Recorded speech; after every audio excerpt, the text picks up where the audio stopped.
letter that Don Pedro of Aragon comes this night to Messina. He is very near by this. He was not 3 leagues off when I left him. How many have you lost in this action? But few of any sort, and none of name. A victory is twice itself when the achiever brings home full numbers. I see Don Pedro has bestowed much honor upon a young Florentine called Claudio. Much deserved on his part, and equally remembered by Don Pedro. He hath borne himself beyond the promise of his age, doing in the figure of a lamb the feats of a lion. He hath indeed bettered expectation than you must expect of me to tell you how. He hath an uncle in Messina here will be very much glad to hear it. I pray you, is Signor Montanto returned from these wars or no? I know none of that name, lady. There was none such in the army of any sort. What is he you ask for, niece? My cousin means Senor Benedict of Padua. Oh, he's returned, and as pleasant as ever he was. I pray you, how many hath he killed and eaten in these wars? But how many hath he killed? For indeed, I promise to eat all his killing. Vain niece, you tax Signor Benedict too much. He will be meet with you, I doubt it not. He hath done good service, lady, in these wars. He's a very valiant trencherman. He hath an excellent stomach. And a good soldier too, lady. And a good soldier to a lady, but what is he to a lord? A lord to a lord, a man to a man, stuffed with all honorable virtues. It is so indeed. He's no less than a stuffed man, but for the stuffing, well, we're all mortal. You must not mistake my niece. There is a very kind of war betwixt Signor Benedict and her. They never meet, but there is a skirmish of wit between them. Alas, he gets nothing by that. In our last conflict, 4 of his 5 wits went halting off, and now is the whole man governed with 1. So that he hath wit enough to keep himself warm, let him bear it for a difference between himself and his horse. For 'tis all the wealth that he hath left to be known a reasonable creature. But who is his companion now? He hath every month a new sworn brother. Is it possible? Very easily possible. He wears his faith but as the fashion of a hat. It ever changes with the next block. I see, lady. He is not in your books. No, and he were, I would burn my study. But who is his companion now? Is there no young squarer who'll make a voyage with him to the devil? He is most in the company of the right noble Claudio. Oh, Lord! He will hang upon him like a disease. He's sooner caught than the pestilence, and the taker runs presently mad. God help the noble Claudio. If he have caught the Benedict, it will cost him 1,000 ducats ere he be cured. I will hold friends with you, lady. Do, good friend. Oh, you will never run back, niece. No, not till a hot January. Don Pedro is approached. Good Lady Leonada, are you come to meet your trouble? The fashion of the world is to avoid cost, and you encounter it. Trouble never came to my house in the likeness of your grace. For trouble being gone, comfort should remain. But when you depart from me, sorrow abides, and happiness takes his leave. You embrace your charge too willingly. I think this is your daughter. Ah, her mother hath many times told me so. Were you in doubt, ma'am, that you had asked her? Signor Benedict, no, for then you were a child. You have it full, Benedict. We may guess this by what you are, being a man. Truly, the lady fathers herself. If Be happy, lady, for you are like an honorable father. If Signora Leonata be her mother, she would not have her head on her shoulders for all of Messina, as like her as she is. I wonder that you will still be talking, Signor Benedict. Nobody marks you. What, my dear lady, Are you yet living? Were it possible that disdain should die when she hath such meat food to feed it as Signor Betty? Courtesy itself must convert to disdain if you come in her presence. Courtesy is a turncoat, for it is certain I am loved of all ladies, only you excepted. And I could find in my heart that I had not such a hard heart, for truly I love none. Oh, a dear happiness to women. They would else have been troubled with a pernicious suitor. I thank God and my cold blood I'm of your humor for that. I'd rather hear my dog bark a crow than a man's woman who loves me. God keep your ladyship in that mind, that some gentleman or other may scape a predestined scratched face. Scratching could not make it worse for such a face as yours is. You are a rare parrot teacher. A bird of my tongue is better than a beast of yours. I would my horse have the speed of your tongue, but in faith, keep your way. I am done. You always end with a jade's trick. I know you will hold. That is the sum of all, Leonata. Signor Claudio and Signor Benedict, my dear friend Leonata hath invited you all. I tell her we will stay here at the least a month, and she heartily craves some occasion may detain us longer. I dare swear she speaks from her heart. If you swear, my lord, you shall not be forsworn. Let me bid you welcome, my lady. Being recently reconciled to the prince your brother, I owe you all duty. I thank you. I am not of very many words, but I thank you. Is it your grace, Lenore? Your hand, Leonata. We will go together.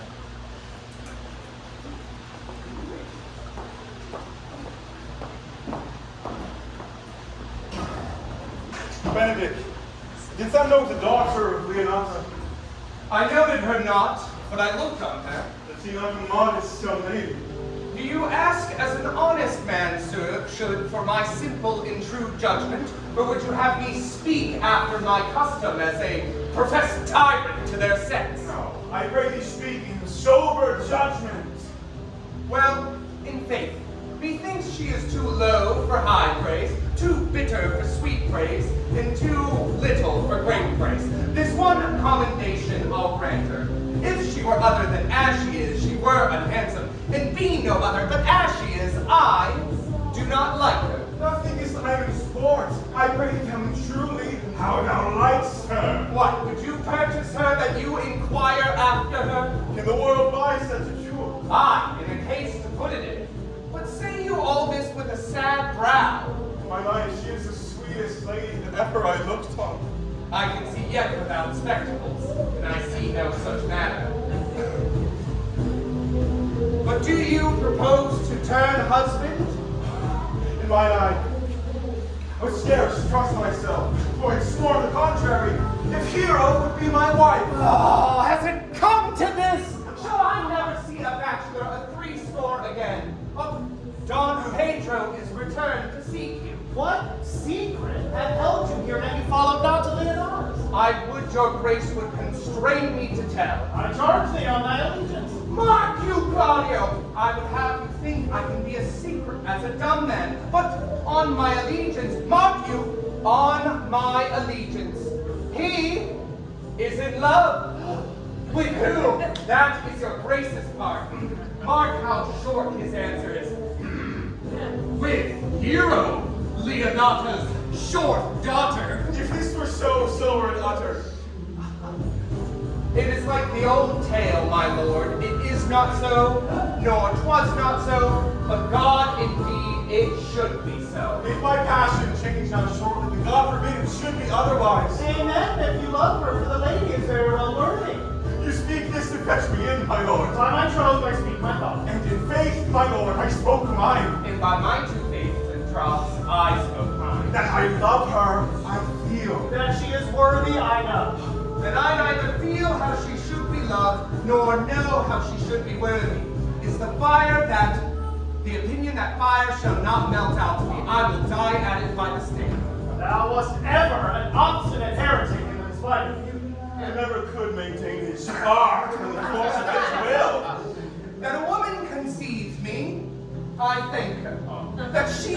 me up, I likewise give her most humble thanks. But that I should have a receipt winded from my forehead, or hang my bugle in an invisible baldric, all women shall pardon me. I will not do them the wrong to mistrust any, but I will do myself the right to trust none. And the fine is, for which I may go the finer, I will live a bachelor. I shall see thee ere I die. Look pale with love. With anger, with sickness, or with hunger, my lord, but not with love. Ah, prove that ever I lose more blood with love than I can gain again with drinking. Pick out mine eyes with the ballad maker's pen, but hang me on the door of a brothel house for the very sign of blind Cupid. Well, if ever thou dost fall from this faith, thou wilt prove a notable argument. If I do, hang me in a bottle like a cat, and shoot at me, and he that hits me, may he be clapped on the shoulder and called Adam. Well, as time shall try. In time, the savage bull doth bear the yoke. The savage bull may, but if ever sensible Benedict bears it, may I be vilely painted, and pluck off the bull's horns and set them in my forehead. And let my sign, as they write in great letters, here is a horse for hire, let it signify under my sign. Here is Benedict, the married man. If this should ever happen, thou wouldst be your man. Well, you will temporize with the hours. In the meantime, good Signor Benedict, repair to Leonada's, commend me to her, and tell her I will not fail her at supper, for indeed she hath made great preparation. I have almost matter enough in me for such an embassage, and so I commend you. Oh, to the tuition of God.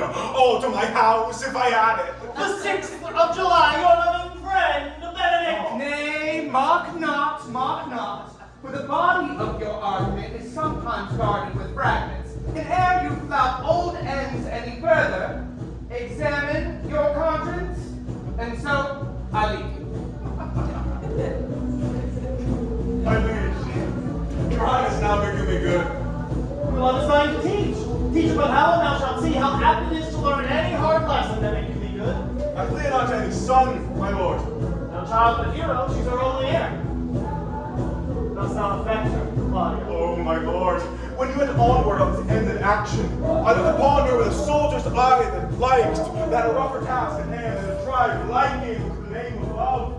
But now I have returned, that forethought that their place is vacant, in their rooms come thronging, soft, delicate desires, all prompting me how fair young hero is, saying I liked her ere I went to wars. Thou wilt be like a lover presently, and tire the hero with a book of words. If thou dost love, fair hero, cherish her. I will break with her and with her mother, and she shall be thine. What's not to this end that thou begins to twist so fine a story? How sweet that you minister to love that knows love's griefs by his complexion. But lest my liking my two sons seem, I would have salved it with a longer treatise.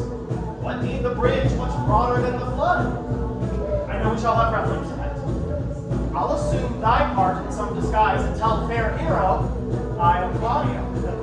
In her bosom I'll unclasp my heart and take her hearing prisoner with the force and strong encounters of my amorous tale. Then after to her mother will I break, and the conclusion is, she shall be thine. In practice, let us put it presently.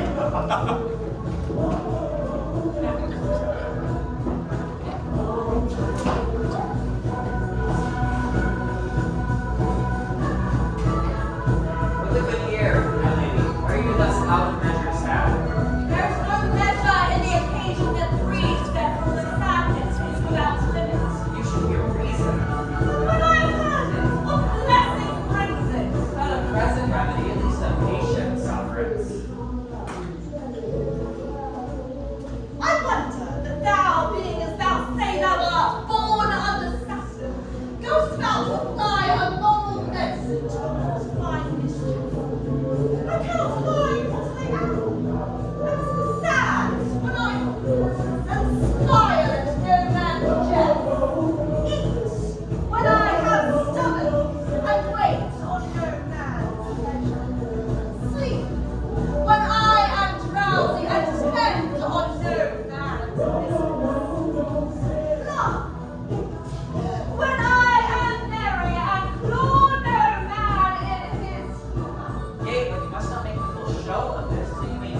without controlment. You have allayed stood out against your brother, and he hath taken you newly into his grace, for it is impossible you should take true root. By the fair weather you make yourself. It is needful you frame the season for your own harvest. I would rather be a canker in a hedge than a rose in his grace, and it better fits my blood to be disdained a whore than to fashion a carriage to rob love from any. In this, though I cannot be said to be a flattering, honest woman, it must not be denied that I am a plain-dealing villain. If I had my mouth, I would write. If I had my liberty, I would do my liking. In the meantime, let me be what I am and seek not to alter me. Can you make no use of your discontent? I make all use of it, for I use it only. Now, who comes here? What is the Horatio? I came yonder from a great supper. The prince, your brother, is royally entertained by Leonata, and I have intelligence of an intent in marriage. But it serves any model to build mischief on. We'll see for the fool that betroths himself to unquietness. Mary, it is your brother's right hand. What? The most exquisite Claudia. Even he. A proper squire. And which way looks he? Mary, odd hero, the daughter and heir of Leonata. Then, forward march, chick. How came you by this? Being entertained as I was, comes me the prince and Count Claudio hand in hand in sad conference. I whipped me behind the arras, and there heard it agreed upon that the prince would woo Hero for himself. Having obtained her, give her to Count Claudio.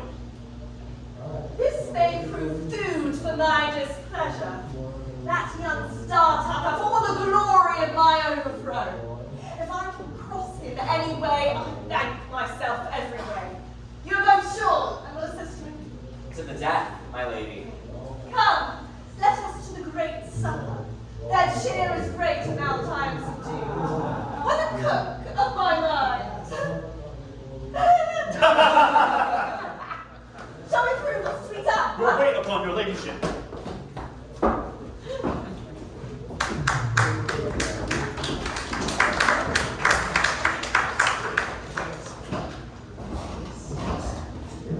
Count John here at supper? I saw them not.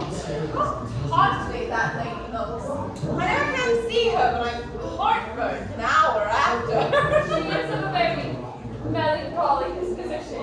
They were a perfect person that were made just in the midway between her and Benedict. The one is to like an image and says nothing. The other to like my lady's eldest son, evermore tattling.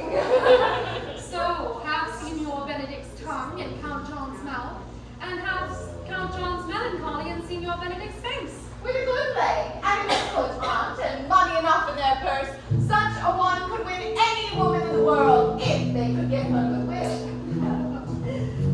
Faith, Denise, thou wilt never get thee a husband if thou be so shrewd of thy tongue. In faith, she is far too cursed. Blessed God send it that way. For it is said that God sends a cursed cow short horns, but a cow too cursed he sends none. So, being too cursed, God will send you no horns. Just if he sends me no husband, for the which blessing I am at him on my knees morning and evening. Lord, I could never endure a husband with a beard on his face. I'd rather like the woman. You really like to want a husband that hath no beard. And what should I do with him? Undress him in my apparel and make him my waiting gentlewoman? He that hath a beard is more than a youth, and he that hath no beard is less than a man. And he that is more than a youth is not for me. And he that is less than a man, well, I am not for him. Therefore, I will take 6 pence in earnest of the bear herd and lead his apes into hell.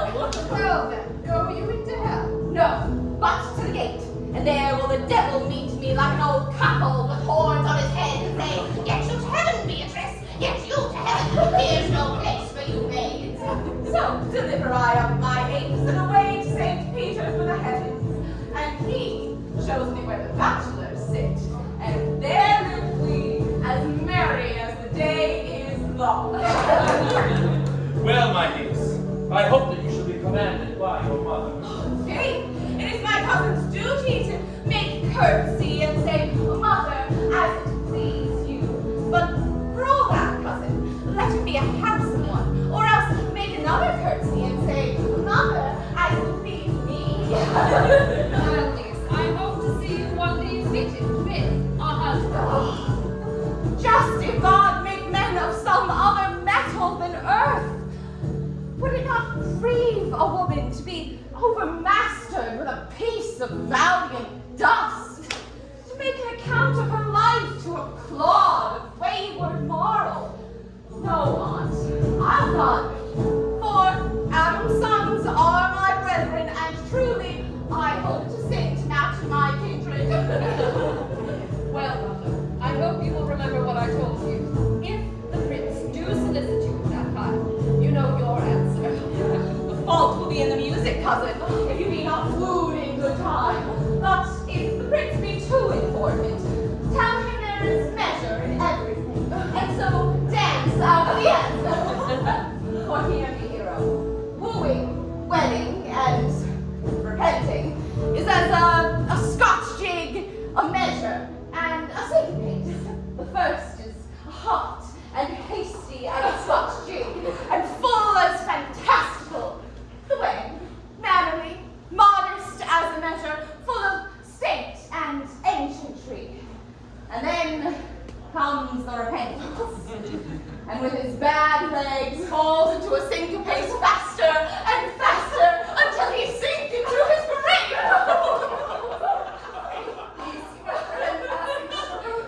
I have a good eye, Aunt. I can see a church by daylight. Oh, the resurrection!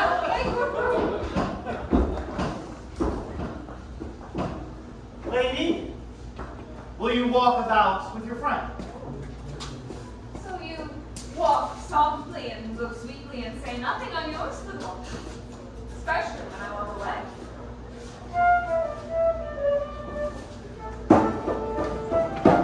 Me and your company. You may say so, but I please.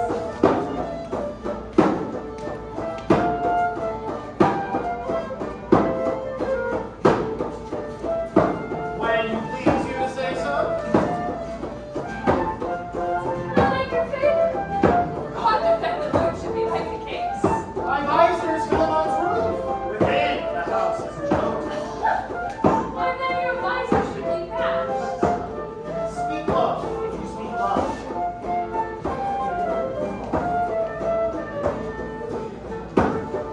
I would you did like me. Would not I for your own sake, for I have many ill qualities. Which is one? I say my prayers aloud. I love you the more, and the hearers may cry, Amen. That would be a good answer. Amen. And God keep them from my sight when it is done. Sweet clerk, no more words. The clerk is answered.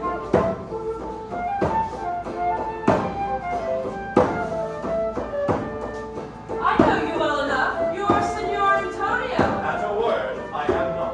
I know you by the waggling of your head. To tell the truth, I counterfeit him. You can never do him so ill well unless you were the very man. Here's his dry hand up and down. You are he, you are he. At a word, I am not.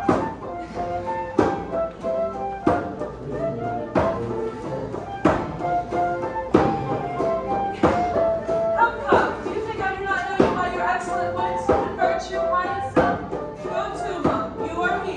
Graces will appear, and there's an end. Will you not tell me who told you so? No, you shall pardon me. Nor will you not tell me who you are? Not now. That I was disdainful, that I am like a wit of the huckleberry tales. This was Signor Benedict that said so. I pray you, what is he? I am sure you know him well enough. Not I, believe me. Did he never make you laugh? I pray you, what is he? Why, he's the prince's jester. A very dull fool.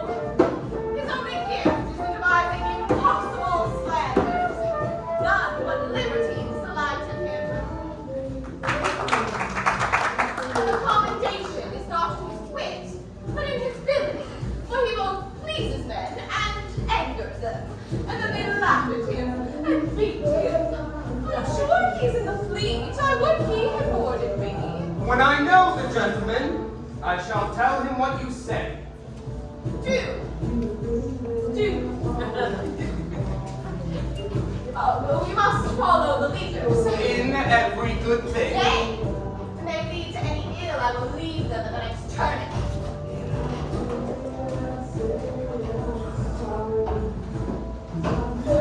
Sure, my brother is averse on hero. He withdraws with her mother to break with her about it. The ladies do follow. Just one visor remains. If that is Claudio, I know him by his bearing.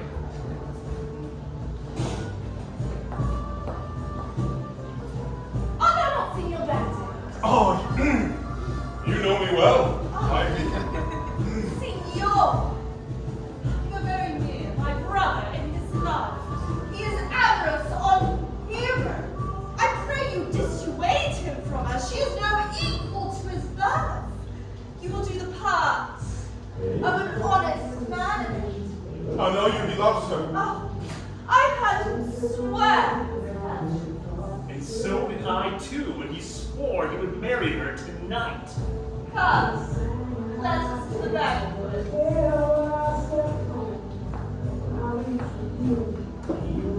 Thus answer I, in the name of Benedict, hear these ill news with the ears of Claudio. 'Tis certain so, the prince woos for himself. The friendship is constant in all things save in the office and affairs of love. Therefore all hearts in love use their own tongues. Let every heart negotiate for itself, and trust no agent. For beauty is a witch, whose charms faith melteth into blood. This was an accident, hourly proof, I mistrusted not. Farewell, therefore, hero. Count Claudio? Yea, the same. Now, come, will you go with me? Whither? Oh, even to the next willow tree. About your business, County. What fashion will you wear the garland of? Around your neck like the usurer's chain? Or under your arm like the lieutenant's scarf? You must wear it one way, for the prince hath got your hero. I wish him joy of her. Oh, did you think the prince would have served you thus? I pray you leave me. Now you strike like a blind man. 'Twas the boy that stole your meat, and you'll beat the post. If it will not be, I'll leave you. Alas, poor hurt thou, now will he creep into hedges. But that my lady Beatrice should know me and not know me. The prince's fool. I may go under that title, for I am married, but I am so apt to do myself wrong. I am not so reputed.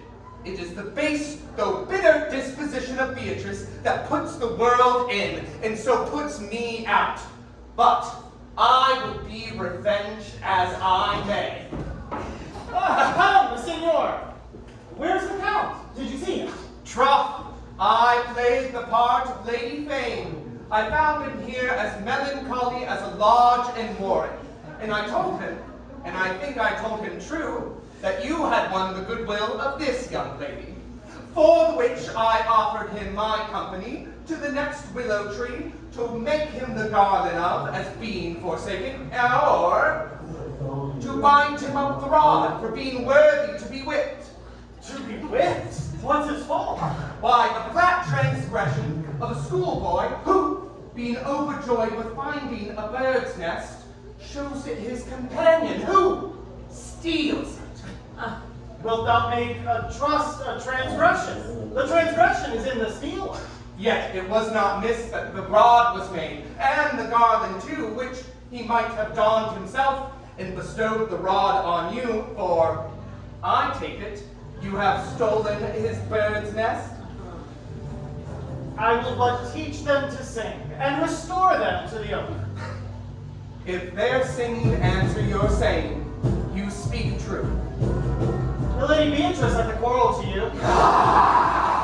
The gentleman that danced with her said she is much wronged by you. She has misused me past the endurance of a block. She told me, not knowing that I was myself, that I was the prince's jester, that I was duller than a great thaw, hurtling jest upon jest with such impossible conveyance that I stood like a man at the mark with an entire army shooting at me. She speaks poniards, and every word stabs. If her breath were as terrible as her terminations, there would be none living by her. Indeed, she would infect to the North Star. I would not marry her if she were endowed with all that Adam had left behind. Come, let us not speak of her. I would to God some scholar would conjure her, for it is certain when she is here, a man may live as quiet in hell as he does in sanctuary. Look, she knows. Yeah, my lord. Have you no employment for me? No embassage to do from the furthest inch? I will fetch you a toothpicker from the furthest inch of Asia. Bring you the length of Prisker John's foot. Fetch you a hair of the great Cham's beard. Do you any embassage to the pygmies rather than hold 3 words conference with this harpy? Oh, have you no employment for me? None. But to desire your good company. Oh, my lord, this is a dish I like not. I cannot endure my lady tongue. Come, lady, come. You have lost the heart of Signor Benedict. Indeed, my lord. He lent it to me a while, and I gave him use for it. A double heart for his single one. Marrying once before he won it with me with false dice. Therefore, your grace may well say I have lost it. You have put him down, lady. You have put him down. So I would not he should do me, lest I be the mother of fools. I brought Count Claudio, whom you sent me to see. Ah, why? How now, Count? Wherefore art thou sad? Not sad, my lord. How then? Sick? Neither, my lord. The Count is neither sad, nor sick, nor married, nor well, but civil Count. As civil as an orange, and something of that jealous complexion. Faith, lady, I believe your blazon to be true, though if I be sworn, if he be so, his conceit is false. Here, Claudio, I have wooed in thy name, and fair hero is one. I have broke with her mother, and her goodwill obtained. Came the day of marriage. God give me joy. Claudio, take of me my daughter, and with her my fortunes. His grace hath made the match, and all grace say amen to it. Speak, Count! Tis your cue. Silence is the perfectest herald of joy. I were but little happy if I could say how much. Lady, as you are mine, I am yours. I give myself away to you, and dote upon the exchange. Oh, speak, cousin! For if you cannot stop his mouth with a kiss and let not him speak neither. In faith, lady, you have a merry heart. Indeed, my lord, I thank it. It keeps me on the windy side of care. My cousin tells him in his ear that he is in her heart. And so she doth, cousin. Good Lord for alliance. So goes everyone to the world but I, and I'm sunburnt. I will sit in a corner and cry, hey ho, for a husband. Lady Beatrice, I will get you one. Oh, I'd rather have one of your fathers get it. For grace near a brother like you. Your father got excellent husbands if a maid could come by them. Will you have me, lady?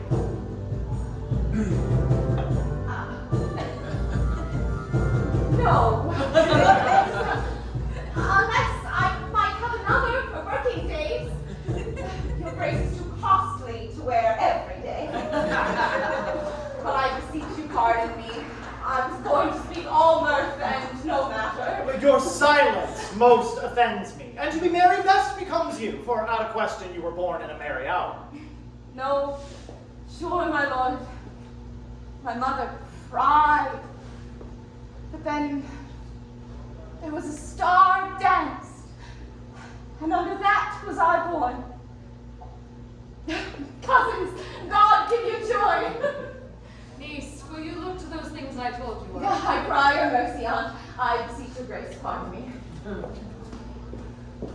By my troth, pleasant spirited lady. There is little of the melancholy element in her, my lord. She is never sad but when she sleeps, and not ever sad then, for I have heard my daughter say that she has often dreamt of unhappiness and waked herself with laughing. She cannot endure to hear tell of a husband. Oh, by no means. She mocks all her wooers out of suit. She were an excellent wife for Benedict.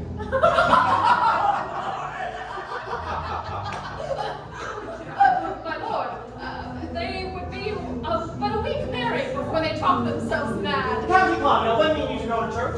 Tomorrow, my lord. A time so cautious, so love has all his rights. Not till Monday, my dear son, which is hence just a 7 nights, and a time all too brief to have all things answer my mind. Come. You shake the head and so long we're breathing, but I warn thee, time shall not go lonely by us.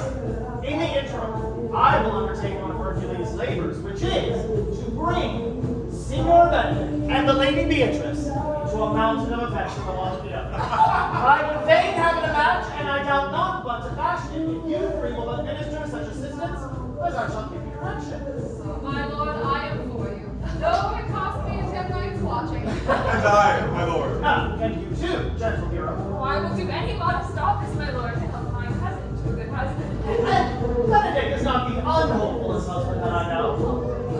Thus far can I praise him. He is of a noble strain, of approved valor and confirmed honesty. I will teach you how to humor your cousin so that she will fall in love with Benedict. I, with your 2 helps, will so practice on Benedict that, in despite of his quick-witted, queasy stomach, he will fall in love with Beatrice. If we can do this, Cupid is no longer an archer. His glory shall be ours, for we are the only love gods. Go in with me, and I shall tell you what drift.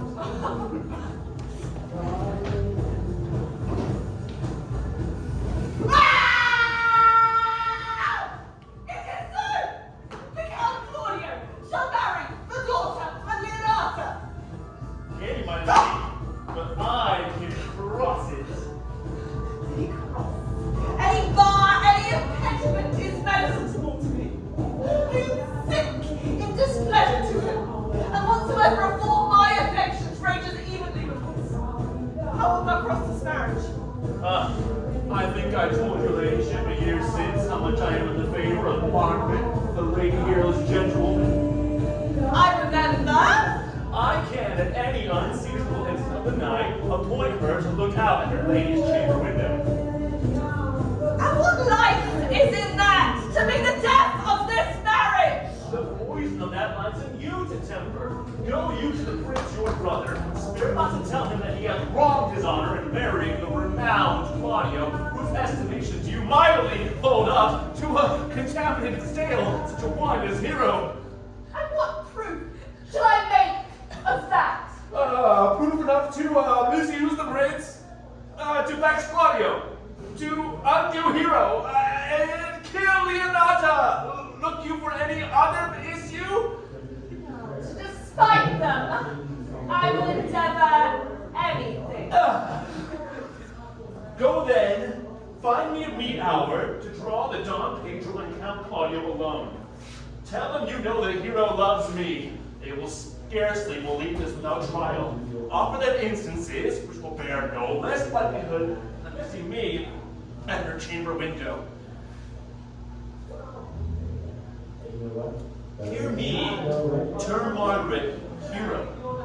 Hear Margaret call me Claudio, and bring them to see this the very night before the intended wedding. For in the meantime, I shall so fashion the matter that Hero will be absent.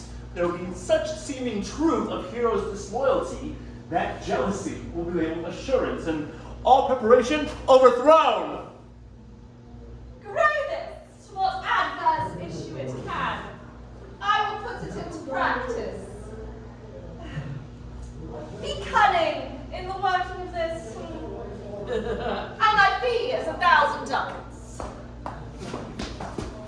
I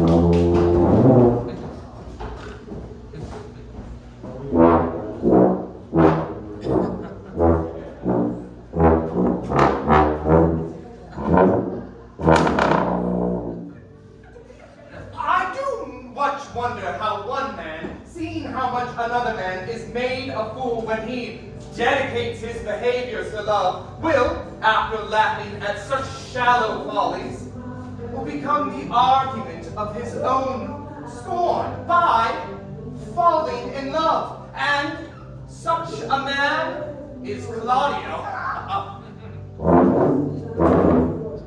I have known when he had no music in him but the drum and the pipe. And now he would rather hear the tabard and the fife. I have known when he would walk 10 miles afoot to see good armor. Now will he lie 10 nights awake, carving the fashion of a new doublet. He was wont to speak plain and to the purpose, like an honest man and soldier. Now he is turned orthography, every word a fantastical banquet, many strange dishes. Shall I live to see myself transformed with these eyes? I think not. Perhaps. One woman is fair, and yet I am well. And another, why, she is wise, and yet I am well.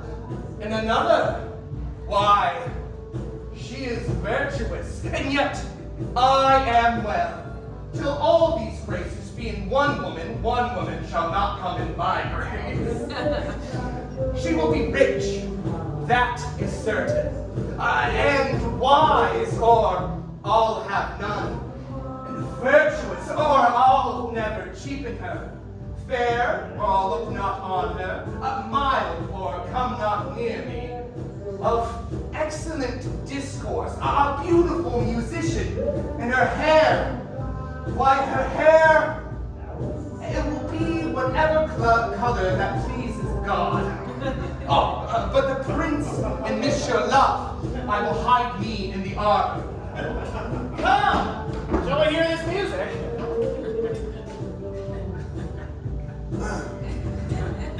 See you where Benedict had hid himself? Oh, very well, my lord.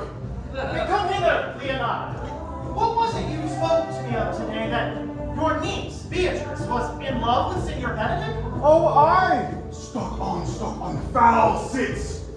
I never did think that lady would have loved any man. No, nor I neither. But most wonderful that she should so dote on Signor Benedict, whom she hath in all outward behavior seemed ever to abhor. Can it be so? Does the wind sit in that corner? By my troth, my lord, I cannot tell what to think of it, but that she loves him with an enraged affection is past the infinite of thought. Maybe she does the counterfeit. Faith, like enough. Oh God, counterfeit? There was never counterfeit of passion came so near the life of passion as she this counterfeit. Why? What effects of passion shows she? Big little whale, this fish will bite. What defense, my lord? She will sit you? You heard my daughter tell you how? Oh, she did indeed.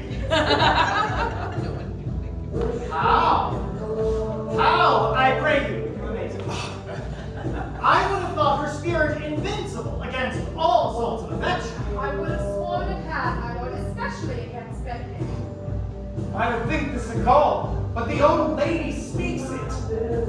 Knavery cannot be hidden in such trenches. He has taken the infection. Hold it out.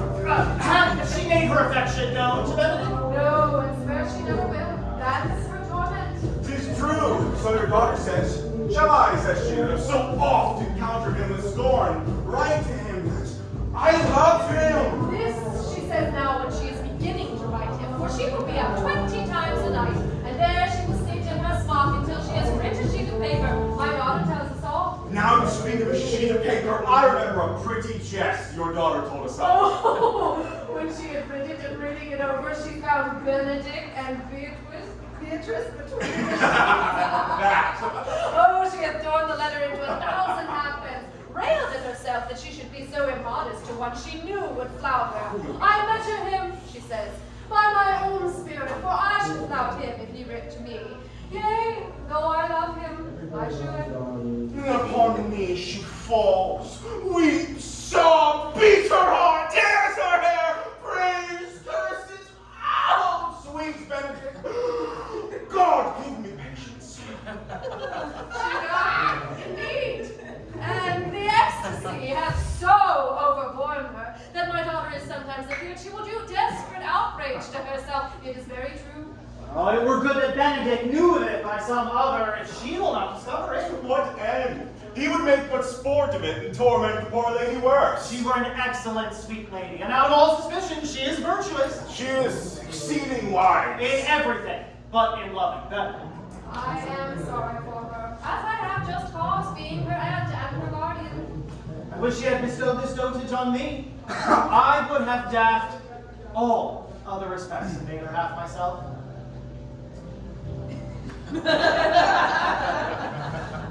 I pray, tell Benedict of it and hear what he will say. Were it good, thank you.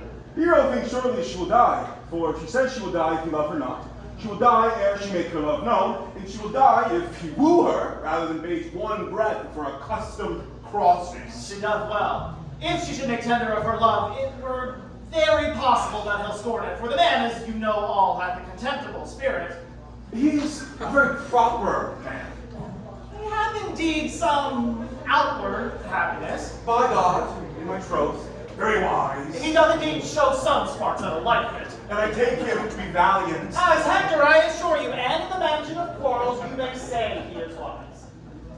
Well, I am sorry for your niece. Let us go seek Benedict and tell him of her love. Never tell her, my lord. Let her wear it out with good counsel. Nay, that were impossible. She may wear her heart out first. Well, we will hear further of it by your daughter. Let it cool the while. I love Benedict well. And I could wish that he would modestly examine himself to see how he is unworthy so good a lady. My lord, will you walk? Dinner is ready. If he do not dote on her upon this, I will never trust my expectation. Let the same net be spread for her. That was your daughter, gentlewomen carry. The sport of it is when they hold one in opinion of another's dotage and no such matter. That is the scene that I would see. Let us send her to call him in to dinner. This can be no trick. They have the truth of it from Hero. The conference was sadly born. It would seem her affections are at their full bent. Oh, love me! Why, it must be requited. But I know how I am sojourn. They say I will bear myself proud if I perceive the love come from her. They say, too, she would rather die than show any sign of affection. I did never think that I should marry, but I must not seem proud. Happy are they that put their detractions into the mending.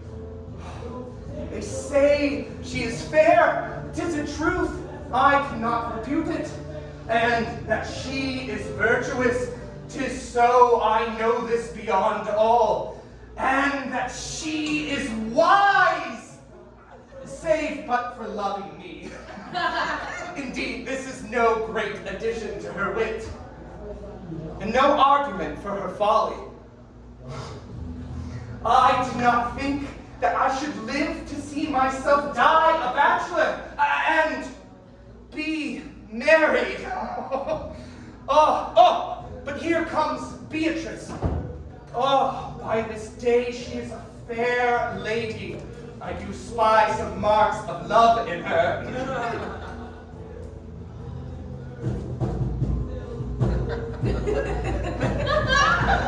Against my will, I am sent to bid you come in to dinner. I thank thee for thy pains. I took no more pains for those thanks than you took pains to thank me. If it had been painful, I would not have come.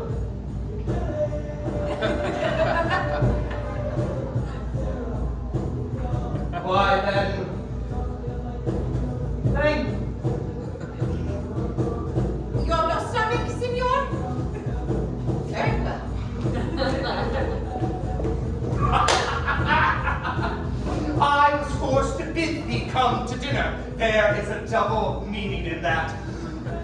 I took no more pains in bringing it to you than you took pains in thanking me for it. That's as much to say, any pains that I take for thee are as easy as thanks. Oh, if I do not pity her, I am a villain. And if I do not love her, I am a fool. Oh, I will go get her picture.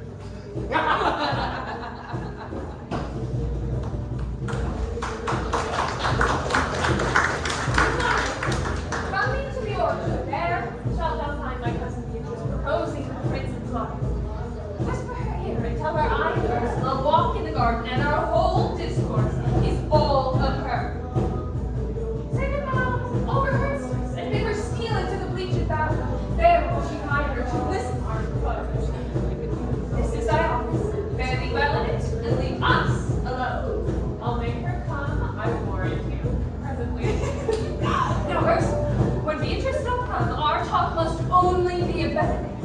When I do name him, let it be thy part to praise him more than ever man did Meredith. My talk to thee must be how Benedict is sick in love with Beatrice.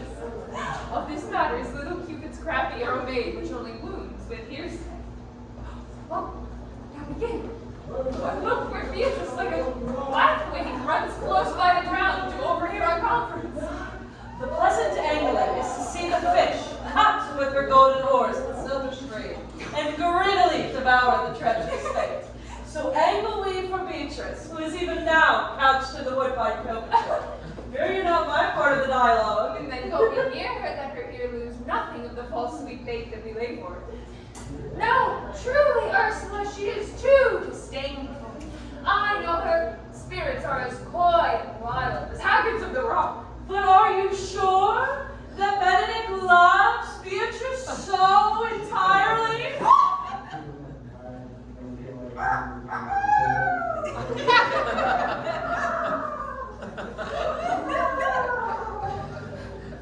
So says the prince and my betrothed lord. And did they bid you tell her of it, madam? Oh, they did entreat me acquaint her of it. I persuaded them, if they love Beatrice, to wish, or if they love Benedict, to wish him wrestled with affection. Never let Beatrice know of it. Oh, well, why did you so? Doth not the gentleman deserve as full as fortunate a bed as ever Beatrice shall couch upon? Oh, God of love, I know he don't deserve all that may be yielded to him. But nature never framed a woman's heart of prouder stuff than that of Beatrice.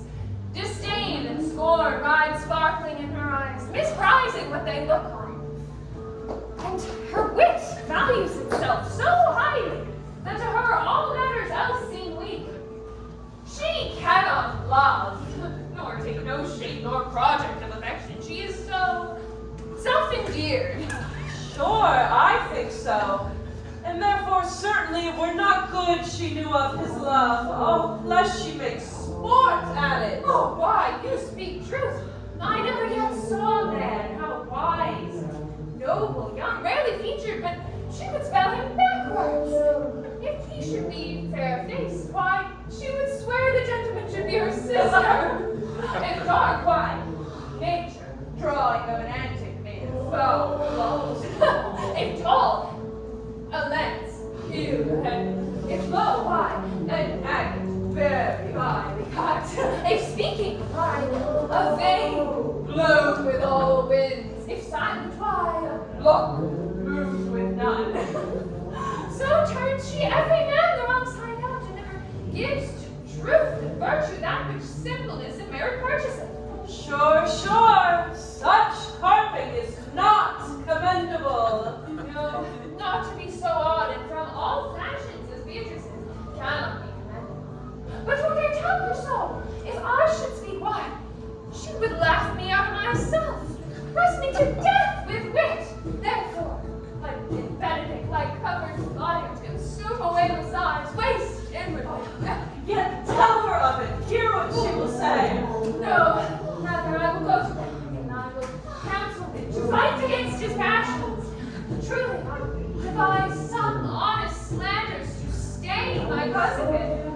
One doth not know how much an ill word may poison bragging. Oh, do not do your cousin such a wrong. She cannot be so much without true judgment, having so swift and excellent a wit as she is prized to have, as to refuse so rare a gentleman as Signor Benedict. Why, he is the only man in England. Always excused my dear Claudio.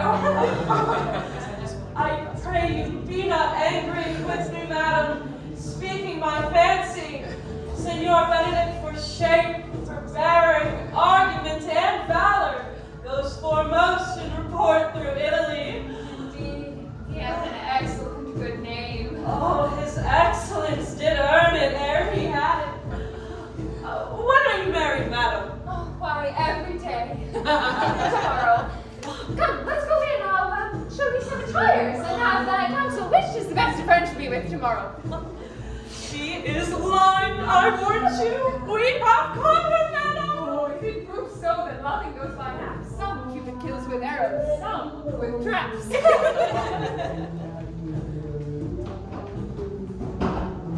What?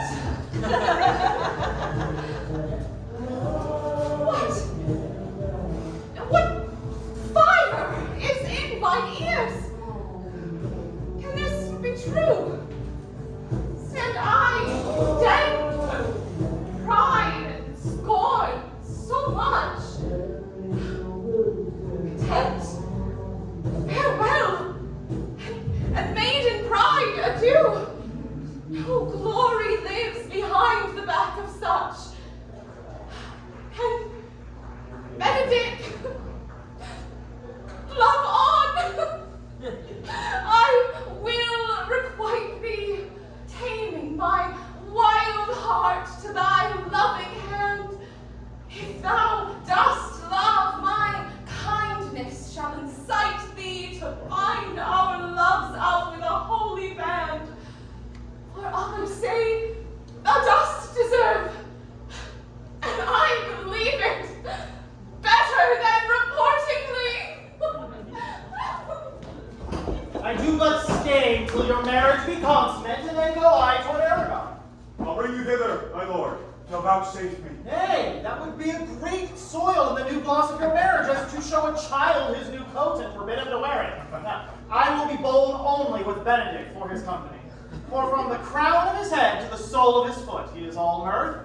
He hath twice, not, or thrice, cut Cupid's bowstring, and the little hangman dare not shoot at him. His heart is as sound as a bell, and his tongue the clapper, for what his heart thinks. His tongue speaks. Gallants, I am not as I have been. Ah, so say I, methinks you are sadder. I only be in love. Hang him, truant! There be no true drop of blood in him to be truly touched with blood. If he be sad, he wants money. I have a toothache. Draw it! Hang it! You must hang it first and then draw it. What? Sigh for the toothache? Why, everyone can master a grief, but he that has it. But yet say I, he is in love. If he be not in love with some woman, there's no believing old signs. Oh, nay, he rubs himself with civet. Can you smell him up by that? That's as much as say as the sweet youth in Oh, love. the greatest note of it is his melancholy. And when was he wont to wash his face? Nay, but his jesting spirit which now crept into a lute string and is now governed by stock. Indeed, that tells a heavy tale for him. Conclude, he is in love. Nay, but I know who loves him. That what I know too. I warrant one that knows him not. Yes, in his ill conditions, and in despite of all, dies for him. She will be buried with her face upwards. And yet, this is no charm for a toothache. Come, Signora Leonata, will you walk with me? I have studied 8 or 9 wise words that these hobby horses must not hear. For my life to break with her about Beatrice. 'Tis even so. The hero and martyrs by this play their part with Beatrice, and then the two bears will not fight one another when they meet. My lord and brother, God save you. Good evening, sister. If your leisure serves, I would speak with you. In private? If it pleases you, though Count Claudio may remain for what I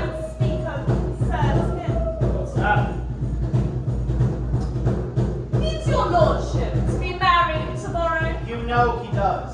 I know not that when he knows what I know. If there be any impediment, I pray you discover it. You may think that I love thee not. Let that appear hereafter and inveterately, that I will now manifest. To my brother, he holds you well, and indeed is a heart of hope to effect his ensuing marriage. Suits, ill spent, and labor, ill bestowed. Why? What's the matter? I came here to tell you, and circumstances shortened, for she has been too long a talking. The lady is destroyer. Ooh, hero! Even she, Leonard's hero, your hero, every man's hero. Disloyal. The word is too good to paint out her wickedness. I would say she were worse. Think of your worst title and I will fit her to it. But wonder not till further warrants. Follow with me tonight and look out her chamber window. See it entered and see her looking out her chamber window, even the night before her wedding day. If you love her then, wed her. But it would better suit your honor to change your mind. May this be so? I will not think it. If thou wilt no eternal trust that you see, that's not that you know. Follow me and I will show you enough, and once we have seen more and heard more, we'll see no profit. If I should see anything tonight why I should not marry, tomorrow in the congregation where I should wed, there will I shame her. As I wooed for thee to obtain her, so will I join with thee to disgrace her. I will disparage her no further until you are my witnesses. Bear it coldly, not until midnight, and let the issue show itself. Well, day untowardly turned. Mischief strangely courted. Oh, plague right well prevented. So you will say when you see the scene.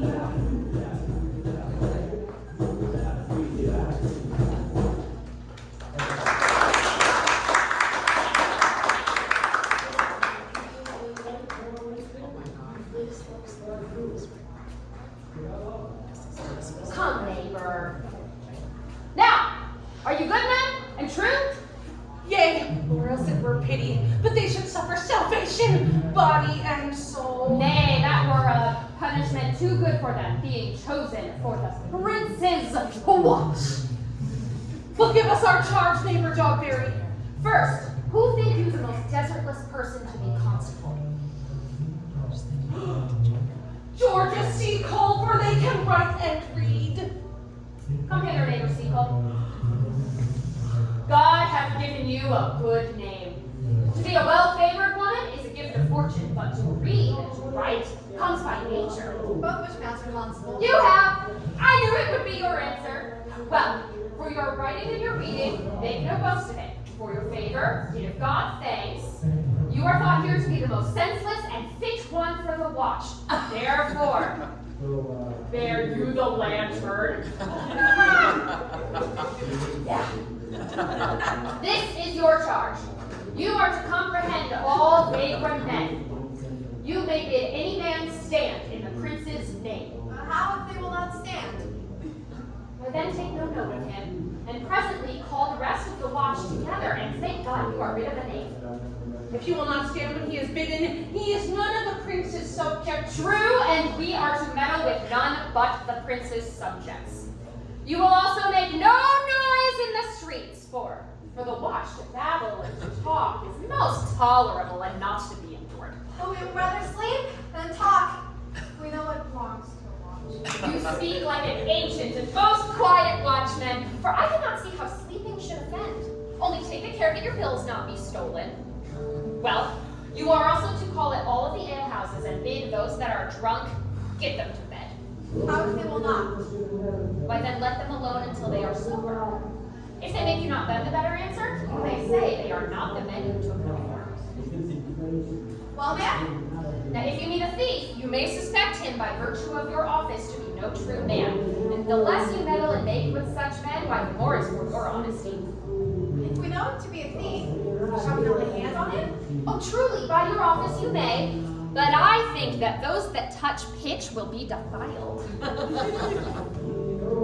The most reasonable way for you, if you do take a thief, is to let him prove himself for what he is and steal out of your company. You have been always called a merciful lady, partner. I would not hang a dog by my will, much less a man with any honesty in him. Well, this is the end of the charge. You, constable, are to present the prince's own person. If you stop any man, you may stay him. That I think she cannot. 5 shillings to 1 on it for any man who knows the statutes. Marry not without the man be willing, for the watch ought to offend no man. It is an offense to stay a man against his will.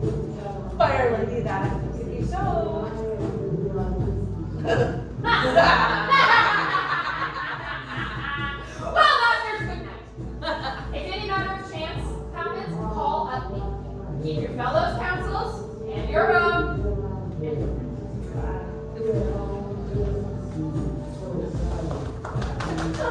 Come, neighbor. Well, master, we hear our charge. Let's hear of all this church life.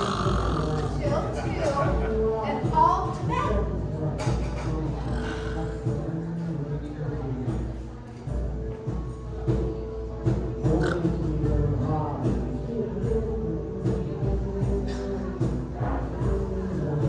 What Conrad?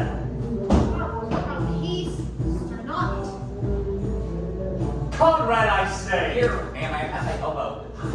Stand thee close under this penthouse, and like a true drunkard, I will utter all to thee. Treason! Stand close, master. No doubt tonight I have earned of Don Juan 1,000 ducats. Is it possible any villainy should be so dear? I should ask if any villainy should be so rich. For when rich villains have need of poor ones be made what price they will. I wonder at it. That shows that are unconfirmed. Doesn't thou know that the fashion of a doublet or a cloak or a hat is nothing to a man? Yes, it is apparel. I mean the fashion. Yes, the fashion is the fashion. So she might as well say the fool's the fool, but seest thou now what a deformed thief this fashion is? I know this man. He has been a vile thief this 7 years. Didst thou now hear somebody? No, 'twas the vein on the house. Know that of tonight I have wooed Margaret, the lady hero's gentleman, by the name of Hero. She leads me out her mistress's chamber window, bids me 1,000 times good night. Oh, I told this to go quietly. I should first tell thee how the prince, Count Claudio, and my master, planted and placed and possessed by my master, saw afar off in the orchard this amiable encounter. And thought they, Margaret was Hero. 2 of them did, the prince and Count Claudia, but the devil, my master, knew she was Margaret, partly by her oaths, which first possessed them, partly by the dark night, which did deceive them, but chiefly by my villainy, which did confirm any slander that Don John had made. Away went Claudio enraged, swore he would show up as he was appointed the next morning at the temple, and there, before the entire congregation, shame her with what he saw overnight, and send her home again without a husband. We charge in the prince's name. Stand! Call up the right master constable. We have her covered here, so stay in this peace. Let everyone's known in the Commonwealth. Masters. Bring her forth. I warrant you. Masters, I never speak. Let us obey you to go with us. We are like to prove goodly commodities being taken up of these men's bills. A commodity in question, I warrant you. Come, we'll obey you.